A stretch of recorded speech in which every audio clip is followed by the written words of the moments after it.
Hello, I've got nowhere to go. Uh-oh, my brain might explode. My brain might explode. My brain might explode. My brain might explode. My brain might explode. My brain might explode. My brain might explode. My brain might explode. My brain might explode.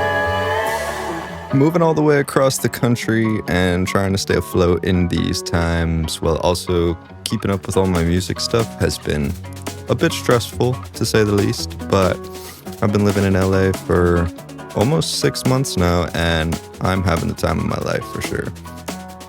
Making music with tons of friends, always being inspired creatively. This little doodle right here is something me and my friend Donna have been working on, but this is not what we're here to talk about today. Today, we're here to discuss KYOMU. Alright, so here we are in the KYOMU project file, and I have everything nice and organized so we can go through one section at a time. And I guess we'll start with the drums, which are actually incredibly simple, and I feel like this is how it is for all my projects. I definitely prioritize clean sample selection over anything. I don't spend a lot of time making custom drums or doing a whole bunch of processing on them. I just try and find really good source samples and just run from there. So I'll play through this and I'll show you some of the stuff I have going on here. So we'll just start from the build-up. You'll see it's all so simple. I literally just have claps and hats here. And then the little snares fade in. Super minimal processing on all of this, just EQs really, and some reverb, maybe some filters. And then the drop drums, it's literally just a raw kick sample with a NASCO transient layered on it. The NASCO transients actually make a huge difference. This little click, I love layering this on top of my kicks. It just gives it that extra little bit of clicky high end that helps it cut through the mix so much. And then also on the kick, I have a white noise layer. And this just helps give it some more high end, helps the kick compete with the hats and everything else going on in the track. But yeah, again, there's like no processing on any of this. It's just good sample selection, some spliced loops that I really like. But yeah, other than that, there's not really too much going on here. I think in the last drop, I bring in the rim for some variation. And it's literally just a raw rim shot that sounded really clean. And on the whole drum group, I have some very subtle compression, but I don't go too crazy with it.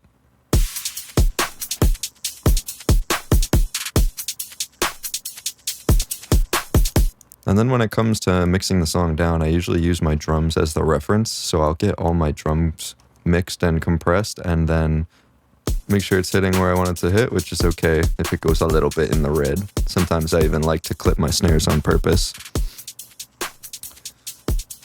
But yeah, once that stuff's done, I just mix the rest of the song in relation to the drum group.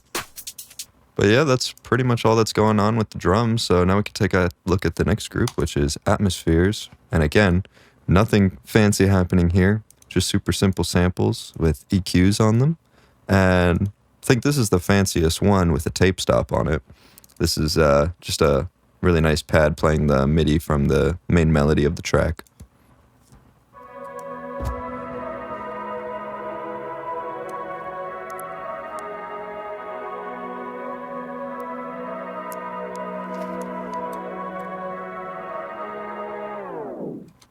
Pretty much same with the effects group too. It's a lot of risers, a lot of crashes and splashes.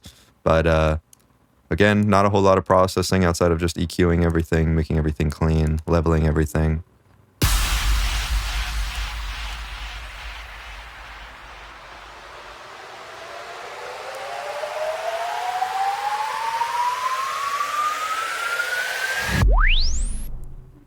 Yeah, super simple. Also got this stuff that plays in the background of the drop.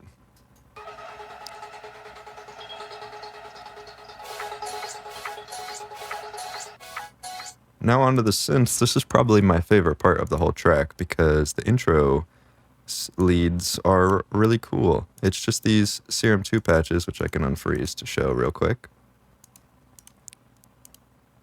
And if you're noticing a trend, nothing fancy going on here, just EQing, just clean mixing. But this is essentially just a regular saw with the panning slightly randomized to give it some nice stereo effect.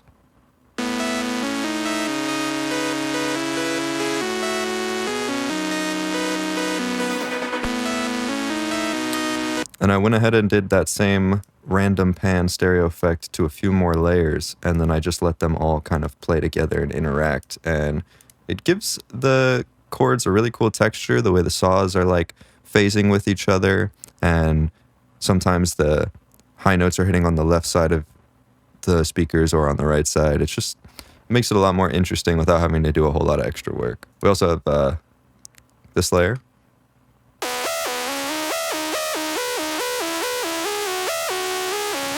And this layer.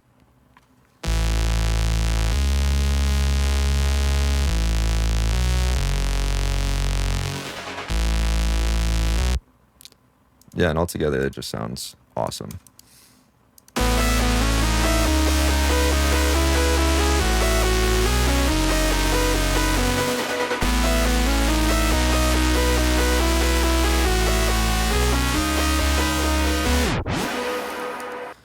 And if you look at the whole group, you see there's a ton of processing going on here, but it's actually not all that fancy.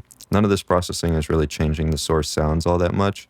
It's a lot of washout racks, delays, filters, just to change the synths over time when the buildups come in or the chords need to ring out.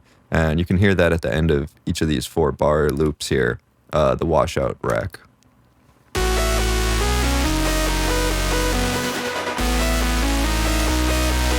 But yeah, just subtle effects like that to add little details that just make the track a little bit more interesting. But yeah, honestly, for the chords, that's pretty much it. I do have the lead that comes in during the build-up, but it's a super simple sound. It's just this PMW lead by Barely Alive. It's a Vital preset that I grabbed, and it worked. It sounded good.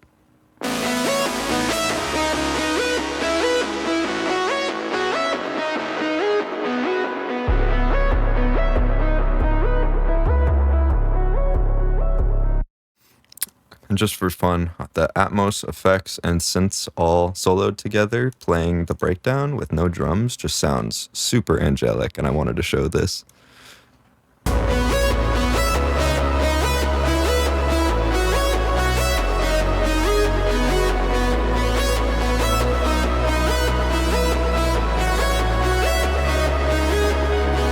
then I have a vocal group here, but it's literally just the Hear the Sound vocal. That is lots of OTT and reverb. Hear the sound. Very nice. And then also the Bring the Beat Back sample. Bring that beat back! And the only really cool thing to show here would be this plugin I put on the pre-drop called Refract by Arturia. And this plugin is absolutely awesome. It just has a bunch of really cool, wacky presets that give you different filtering and chorus effects that can bring a lot of like richness and width to a vocal or a synth without having to do pretty much any effort. So I love this plugin. I use it a lot. I even have it on some of the basses in the drop to give them really cool width. But yeah, now for the part everybody's been waiting for, the drop, the basses, the sound design. Let's get into it. There's a lot to go over here. I think when I originally started this track, I just started with the sub and the drums. So I'm just going to solo those and play those because I think that's kind of what gives the drop most of its character here. The way the bass and the drums start in the beginning, the drop kind of feels like it rolls into itself.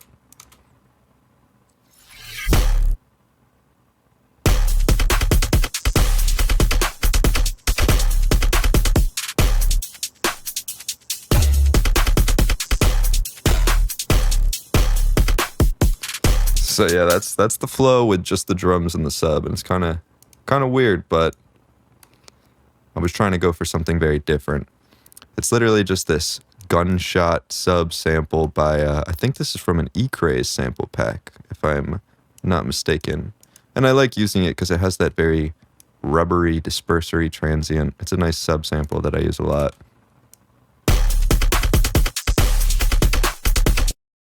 But yeah, not much processing on it either. Just some EQs, a frequency shifter to get rid of some of the mid tone. Kind of gives it like a scooped sound. And then I guess I brought the mids back. I don't know what I was doing when I made this, but if it sounds good, it is good. And then there's the main like fluty bamboo pluck thing that is the main sound of the drop. And it was just the results of a really weird sound design experiment. I have this old Serum rhythm patch here that I was using, and I morphed it to a Virtual Riot sample. I don't know why, but the end result sounds like this.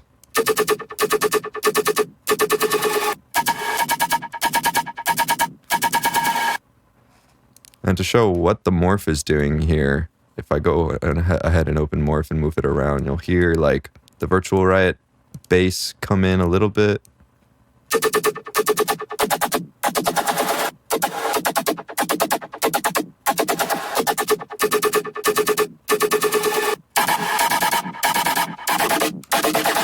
So yeah, Morph is a weird plugin. It's very crazy. It's become a big part of my workflow.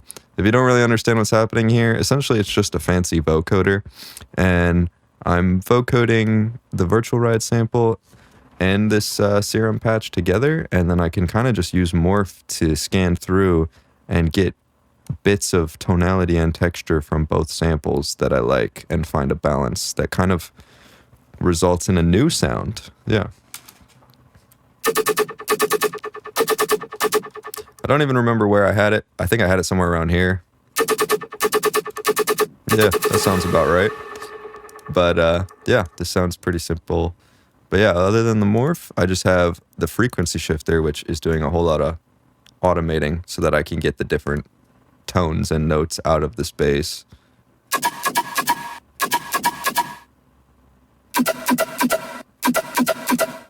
But yeah, these types of bamboo-y, fluty, percussive basses I've been making a lot, and I do it using snares, bass shots, percussion, and morph plays a big role in that process too. I love using morph to morph different perks or yoinks together to create these like weird, airy, new bamboo fluty sounds. And this was just a result of me experimenting, essentially. But yeah, if you play this main bass with the sub, you can kind of feel the flow a little bit better and see how the drop kind of rolls in.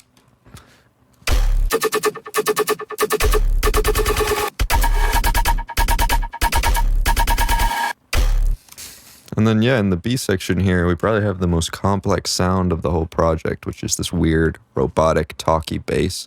And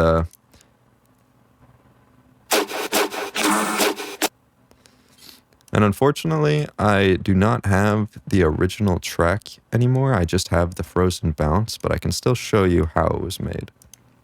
So this track right here at the bottom is the source samples that I morphed from.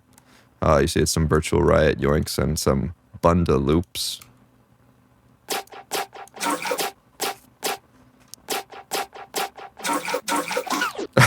So that's essentially what it started as. And then I morphed it to something. I don't remember what it was. And I put a bunch of processing on it, like that refract plugin to give it that crazy wide distortion, OTT, Corpus. And I can't remember exactly everything I put on this, but I eventually got this really wacky, barky bass.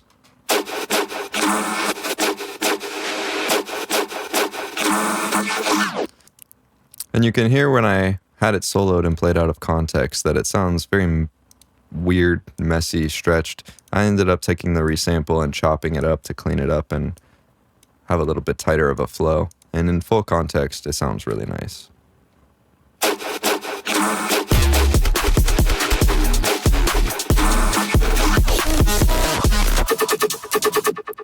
But yeah, other than those two big major sounds, for the most part, the drop is just a lot of little effects and fills, filling in the gaps. I also got this little Serum sign that hits on some of the sub notes to accentuate it, make it feel a little bit 808-ish.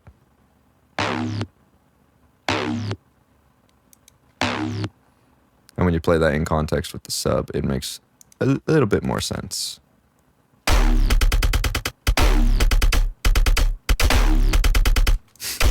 Yeah, still a wacky flow, but now you can hear what this bass's actual purpose is. And then I got these resamples that I use on a lot of the downbeats from just taking the chords from the intro, resampling them, processing them, chopping them up, distorting them, and was able to use them basically in the same way you would use brass hits in a bro step track on the downbeats.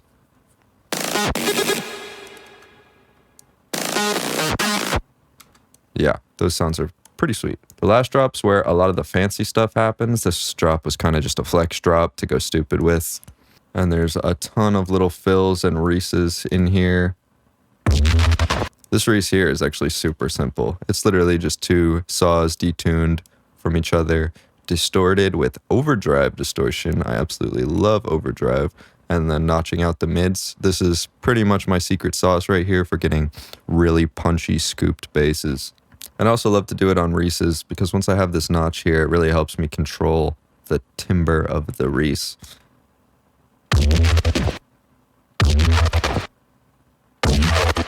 Yeah, can get all kinds of crazy tones by just moving that notch. Another little fast Reese here. And the sub for this last drop is this super chunky serum patch. And it's literally just OTT, saturation, and that same technique I showed you before with the overdrives and the notches. Except this time, it's just one saw wave with zero random so that I can be very precise about how the white noise moves when it's being distorted. All I have to do is change this phase, and I can get the saw to interact with the sub in really cool ways. And I can be super intentional about the character of my sub.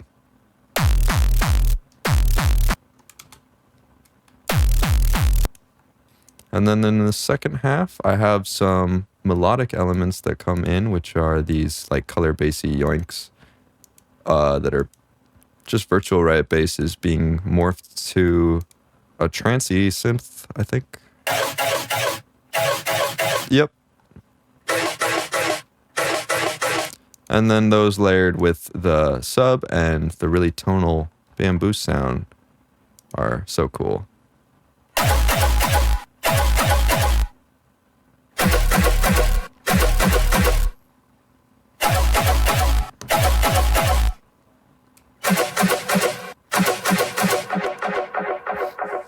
Here, I'll unfreeze this patch and show it a little bit more in detail because I love making this kind of stuff. Morph is so useful for color base design because I can go in here and have full control over how much of the melodic harmonics come through and how much of the gritty texture from the bass come through.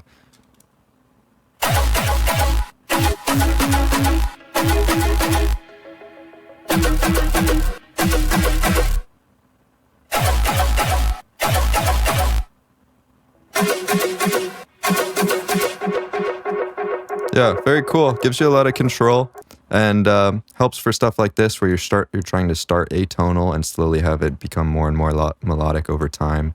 You can automate those morph parameters and have the color fade into the sound. There's so much you can do with it, and I love doing that. But yeah, that was the idea for this last drop anyways, was for it to start really atonal and slowly become more and more melodic, and I love the way it came out. Bring that beat back. Yo.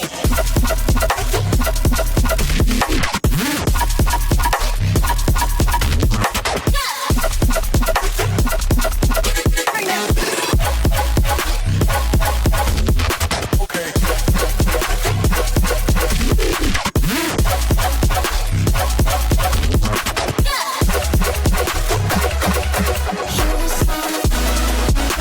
And one last thing before I end the video is I will show you what's going on the master real quick. I have an EQ pulling it down a little bit to give myself some headroom and then a little notch there because I guess that area was being problematic. I don't know. That's probably a negligible difference. And then I have the ozone, which I can show you what's going on here real quick. The EQ is actually not being used at all. The imager is super important though. I use this on every track to make sure that sub is all the way mono. And then this section from about 150 to 700, 800, this area I like to isolate so that I have control over it, because on some tracks it can actually sound really cool to push this area a little wider and you get this really warm, wide, rich, low mids. But most of the time I wind up pulling it down probably -10 just to make sure that those low mids are nice and clean and focused, and this track definitely needed it.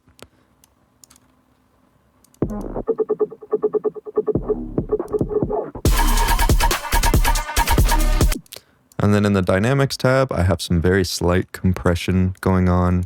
It's basically probably the equivalent of having an OTT on my master at like 20%, 15%. And it does make a big difference in helping the final mix all get glued together. And this is kind of the lazy approach, letting the compressor on the master do a bunch of heavy lifting. But in this case, it worked. And, you know, I do this sometimes I do it the quote unquote proper way.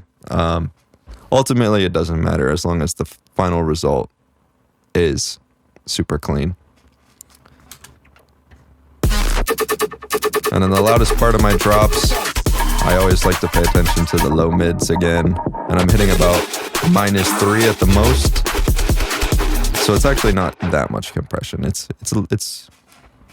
subtle. And then for the master, I just like using the transient mode. Keep the high end nice and sharp and all the drums punching. And I just push the track hella loud. Try and hit -2 here.